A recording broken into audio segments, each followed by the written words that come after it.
Muy buenos días, daremos seguimiento al temario de la materia de obligaciones civiles y en esta ocasión abordaremos el tema de fuentes generales de las obligaciones. Son fuentes de las obligaciones aquellos hechos jurídicos que dan origen a las obligaciones, es decir, los actos jurídicos mediante los cuales dos personas se encuentran en la situación de deudor y acreedor uno del otro.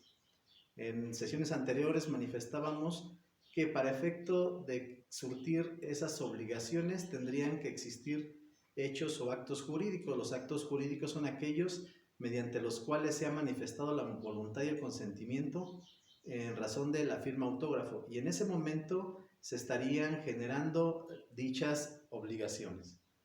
Las fuentes de las obligaciones, uno de los principales sería el contrato, que produce obligaciones porque tanto el acreedor como el deudor han manifestado su voluntad de contratar. Esa sería una de las fuentes principales de lo que son las obligaciones en cualquier modalidad. Hay muchas modalidades de contratos y en ese sentido serían las fuentes principales de estas. El artículo 1778 del Código Civil para el Estado de Hidalgo establece que para la existencia del contrato se requiere fracción primera del consentimiento, es decir, su manifestación a través de su firma autógrafo. Fracción segunda, el objeto pueda ser materia del contrato. Si no es materia del contrato, como lo vamos a ver más adelante, pues efectivamente también estaría viciado de esa nulidad.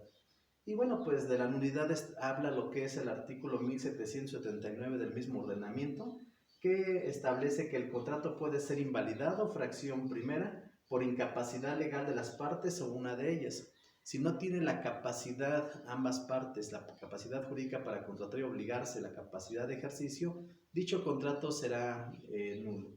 Fracción segunda, por vicios del consentimiento. Si el consentimiento ha sido manifestado a través de algún vicio como el error, la violencia, en ese sentido también será nulo dicho contrato y no surtirá sus efectos.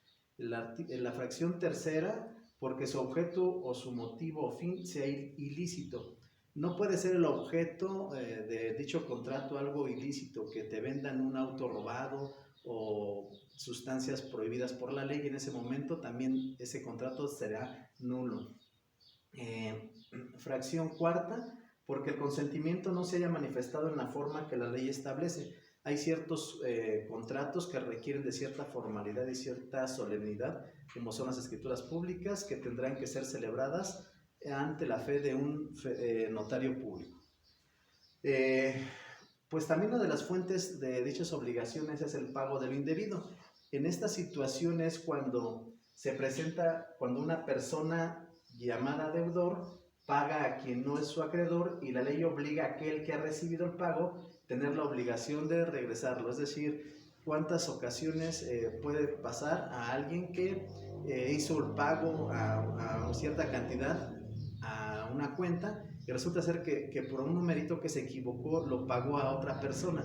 Ese sería el pago de lo indebido. La obligación recae sobre el que se le ha depositado, efecto de que restituya dicha cantidad.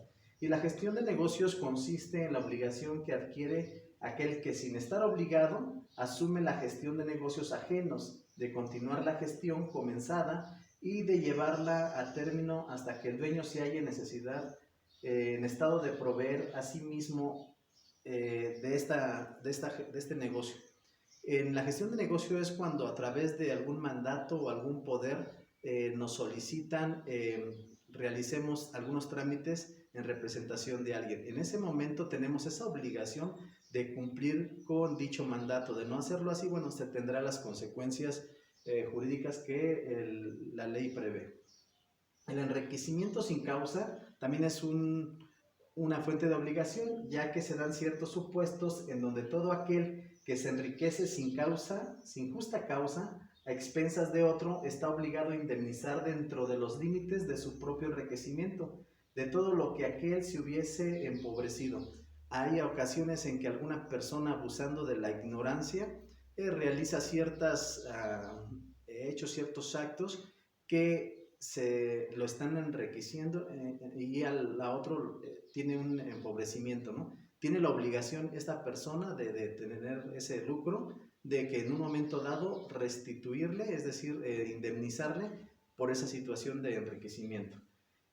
Por un hecho ilícito también es en el cual se agrupan las obligaciones provenientes del daño causado con intención por el agente a la persona o al patrimonio de la víctima, o cuando se causa el daño sin intención por imprudencia, negligencia, impericia, se responde por el daño causado por un hecho propio o bien por los hechos de una persona sometida a nuestra guarda o de una cosa o animal sobre las cuales debíamos tener ejercido una vigilancia correcta. Efectivamente, cuando hay hechos ilícitos, ya sea por negligencia o por alguna causa o persona que esté bajo nuestra guarda, no sé, un animal, un caballo, una vaca que va y genera perjuicios a la siembra de alguien, bueno, pues estaremos en condiciones también de tener la obligación de pagar esos daños que se han ocasionado, ¿no? Las obligaciones se pueden dividir en las obligaciones de esas fuentes en principales y accesorias. Las principales son aquellas que existen por sí solas, independientemente de otras obligaciones y derechos. Tal cual, comprador, vendedor, se firma el contrato y en ese momento no necesitamos de otro contrato o de algo accesorio para que surta sus efectos. A consecuencia de las obligaciones accesorias, que son aquellas cuya existencia depende bien sea de otras obligaciones o de ciertos derechos reales a que acceden. Es decir, muchas veces se pretende firmar un contrato de promesa de compraventa, pero es accesorio porque va a requerir del definitivo, que sería el contrato privado de compraventa. Las obligaciones en cuanto a los sujetos simples y sujetos plurales, de la misma manera, son obligaciones de sujetos simples cuando uno de los extremos o ambos están conformados por una sola persona, comprador y vendedor, sin ningún problema. Las obligaciones de los sujetos plurales cuando uno de los extremos o ambos están conformados por dos o más personas. Esto se da cuando se compra o se vende en copropiedad. Tres personas compran un inmueble, es un solo vendedor, pero van a ser tres compradores. O viceversa, hay una copropiedad, tres vendedores y un comprador. Ahí se dará este supuesto. Las obligaciones conjuntas y solidarias. Aquí las obligaciones de sujetos plurales a su vez se clasifican en conjuntas y solidarias. Las obligaciones conjuntas son aquellas que, teniendo por objeto cosa divisible, se han contraído por dos o más, para con dos o más, en forma tal que cada deudor apenas está obligado a pagar su parte o cuota en la deuda, y que cada acreedor solamente puede exigir su parte o cuota en el crédito. Aquí sí hay un bien divisible y hay tres compradores, bueno, pues efectivamente cada comprador tendrá la obligación de realizar el pago y del acreedor también exigirle el pago a cada uno por separado, y de no cumplir algún deudor le iniciará el procedimiento correspondiente, pero individual. A diferencia de las obligaciones solidarias, que son las que existiendo a cargo de dos o más o en favor de dos o más, imponen a cada deudor el pago de la totalidad de la deuda o dan derecho a cada acreedor sobre la totalidad del crédito, a pesar de que el objeto sea susceptible de división. No sé si se han percatado que hay algunas personas, algunas empresas que prestan dinero, que dan créditos o que venden algo, pero son deudores solidarios. Si no paga uno, los demás pagarán la parte proporcional que ese deudor no ha pagado. Entonces, esa sería la diferencia. Bueno, pues hasta aquí damos por terminado lo que son las fuentes de las obligaciones. Esperando que les haya quedado clara el tema. Y bueno, les exhorto a participar activamente en este espacio. Nos vemos en la siguiente sesión. Muchas gracias.